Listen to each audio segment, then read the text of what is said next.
tun tum chu ata le maida chung chang hi tlem han soila ain an lo na ria kan lo mai theya ria pon mai theya ma saberin ata le maida hi hui atanga siam ve ve ani ti hin se podila ba se nge ain an lo da nge an lo na ti te ang wangin nge ata tha an tia maida ang wangin nge tha lo kan ti te po se kan tum do na ni ami hui grain kan tia hianin hian chi thum apa ya bran le endosperm le jam bran hi apon lang ber hi ni a bran hianin dietary fiber apai bera e ba ka vitamins le minerals se po pai ve a endosperm hi atot chi ani a endosperm hian starch le starch kan ti mi carbohydrate si pai bera vitamins le minerals ero apai manglo thunga jam kan ti hi alai mu kan ti hi ani barang chu ei hianin taksama mo nutrients kan ti antioxidants te vitamins le minerals te era pai thale a ani chuan ata chuan in hemi pathum bran le endosperm le jam hi apai deka ata hian e bang hian whole grain kan ti ang chi hi ani ta maida ero chu endosperm matanga siam ani a bran le jam atel lo ni chu e bang hian maida chu carbohydrates lang starch lang deu tho ani a vitamins le minerals le taksama mo te alo pai ve ni ponin thambak apai lo a chu bangin maida hi empty calories kan ti ang chi hi ni a empty calories chu taksama mo rang pai mang lo carbohydrates te chap pai sugar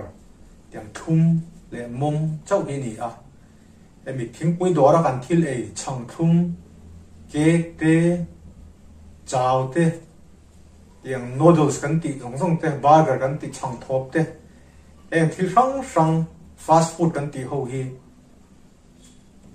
maida ang tho a nghe taksama mo pai lo te an ni a eng hi kan ena sada wang hianin ni zo te hi kan christian lo pha ni o ti ta por ai to theya an chu heng te hianin kan e hianin kan puar ringota kan taksama mo pai si lo wa ka kan ei puara kan e chuak le ringota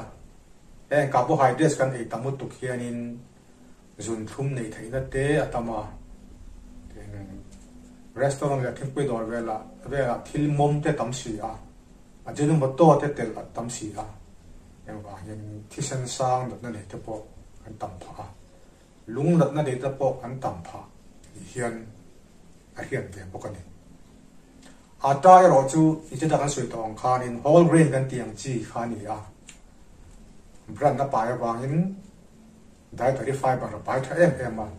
dietary fiber kan ti hian carbohydrates thoni a basela chemical pumpui mi ril le pumpui hianin apai choi be theilawa ani na ang kan actual le hi ni a e ba hianin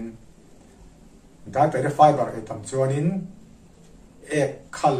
lutuk te venga ek ne mutuk ko thalo te venga ek nuam to ka ek ei mong enge ek tum lian tha ek nuam nem si etiang siam thei hi dietary fiber chu ta real pui risel nan te pui risel nan te na tangkaya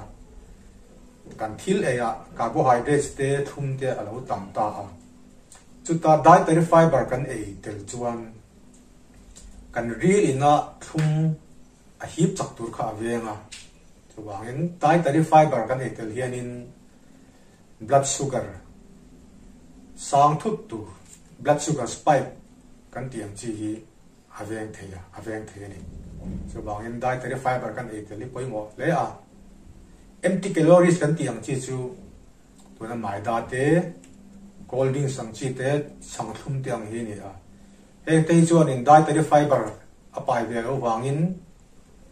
thum kha rilin a hip thuaya thisena thum kha nge asang ta loi the ni hi blood sugar spike kan ti a hi ne zun thum ta na a that lo na kan ti chang thum siam chok te thum chini tel chok chi ang reng reng te chu wangin thei thum te enga thing pui thum ni lo hei dietary fiber pa yang chi chu thum pai ma sela zun thum tan thian apoi ne pa tin thum ma se thum te kol bara te eng te thing fang ma te po tiang thei thum ne te chonin dietary fiber pa ba ka tak samam o minerals le vitamins te pai te zela eng te ei lo tur ani ngot lo ni thil thum ei lo tur ti rongot te hi ani lo wa tin bul ne chi ei lo tur ti rongot to po hi injecti dan dikani lo wa aran chu carbohydrates le thil thum tel lo na ei do ni la zun thum nat na nei te hian ei tur lo yen nei lo carbohydrates a po carbohydrates thachi le chechi om ta a tuna maida kan soi da ga carbohydrates chechi kan tiang chi khan ya zun thum ta la thano khang kha insum le so la ngai thi ka carbohydrates thachi pai chu theile thla yang chi thum tel hi heng hi ni a hi chu kan ei pon blood sugar spike kan tiang chi chi seda thum om zat tam vak kha a hlen ve ta lo ani maida tanga siam thil tam tak oma chow noodles ti ya rang chang thok te heng te hi em ka soi tong khanin empty calories ani wangin ei chin to ne ngai ani lo chuanin tel mong te lo oma ajinomoto te lo tel boka te pui do ranga te chuan heng ti hi zun thum nei theina le thi sen sang le lunglam dap na nei theina ti tam tu vek ani a tra te hi zun thum nei tan te hianin a tha chena khan a ka thatna chu kan sui to kha roti maker hi a oma emi a khan pan we ngai lo hian karen manga sia mai thei te heng te hi aman ko to lo wa cha ila a sia mai thei a in chang tho ba po hianin a tra atanga sia chang tho po ma e te po hi mai da tanga sia mai chuan a thi se zo ka Maggi wai kan ti te po hi empty calories sang tho chak ang atlanga chak na pai lo ni ra sodium din ai na pai tama ajeno moto la pai su ya ba se e te kan e lo thei ngot lo wa mai da tanga siam thil e lo ngot don chuanin e tura loi kan nei lo ve le thei tho ta in ve ba hianin mi mo Maggi mo wai te mo kan siam ani pon thai lampang te lila zik lum te tomato te barbo broccoli heng te hi te dila tlem chua that chu karing dewa tin thingpui dora te kan chola ni pon vegetable thai na te la lam te ek tam thram mila heng te tha kan soyang khan ka thiam to mai nga bu fai na po hi empty calories huwa nga chun te che lo mai la a quality azirin tak satana poimo apai tamin apai tlem thei a quality tha chonin minerals te le vitamins te po apai ve thei bu fai chung chang hi chun kina thupui khanin kan da soi thon nia sap tonga you are what you eat ti apoi moi na dik em maya tu na chocolate sedin lang nga long ma sela kan thil eile in hianin